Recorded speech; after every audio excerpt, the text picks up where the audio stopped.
आणि सर्वांनी हात जोडा आणि शांत आपल्या नजरेनं डोळं झाकून आईच्या नजरेकडे बघायचं, डोळं झाकूनच बघायचं आणि मनामध्ये म्हणायचं येत कर्म, सगळ्यांनी म्हणा, मोठ्यांनी म्हणा, येत कर्म माता पिताच मम पिताच बंधूच आत्मनम शांती प्रीत्यर्थ पूजनम ओम शांती शांती शांती। हातातले पदार्थ डोळे उघडून आईच्या दिशेने टाका।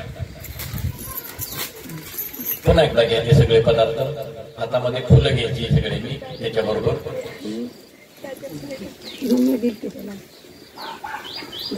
सगळ्यांना फुलं द्या, सगळे पदार्थ द्या सगळ्यांना।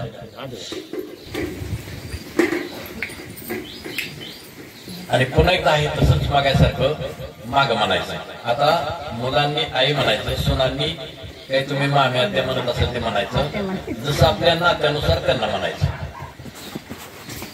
मुलांनी म्हणा, आई आम्ही तुमच्या आत्म्याला शांती मिळावी म्हणून हा विधी आरंभिला आहे। तुमचा आत्मा स्वर्गाला जावो, कैलासाला जावो, वैकुंठाला जावो, निजधामाला जावो। तुमच्या आत्म्याचा आशीर्वाद आमच्या परिवारावर असाच राहो।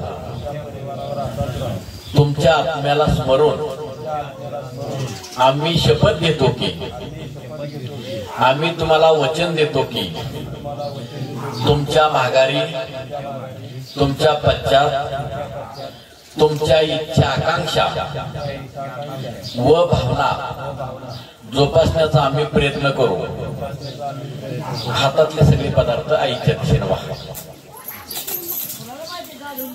आता सर्व नातलगांनी सगळे पदार्थ ते मागे सगळे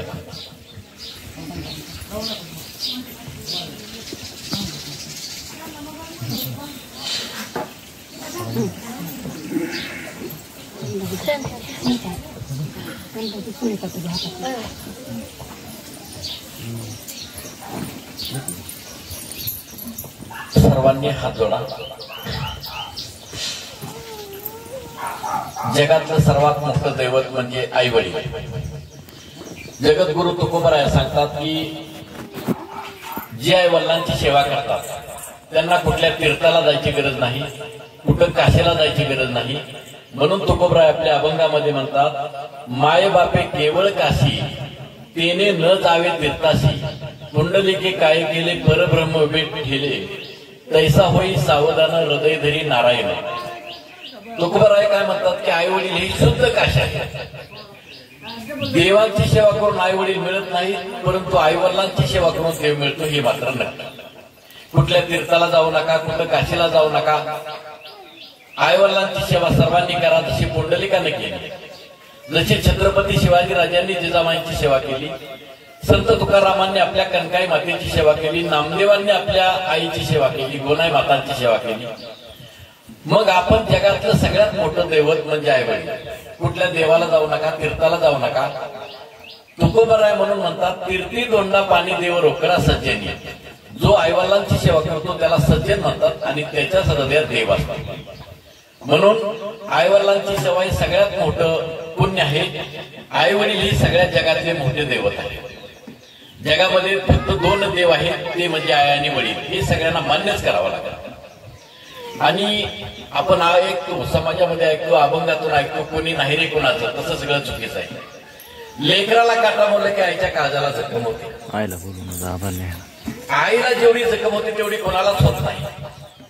म्हणून तुकोबराय म्हणतात, पुंडलिकानं जे केलं, शिवाजी राजांनी जे केलं ते तुम्ही आम्ही करायचं, तुकोबरायांनी जे केलं ते तुम्ही आम्ही करायचंय। देवाला प्रसन्न करून घ्यायचं असेल तर अगोदर आईवडिलांची सेवा करा, कारण आई वडील पूर्ण अंशानं देव आहेत।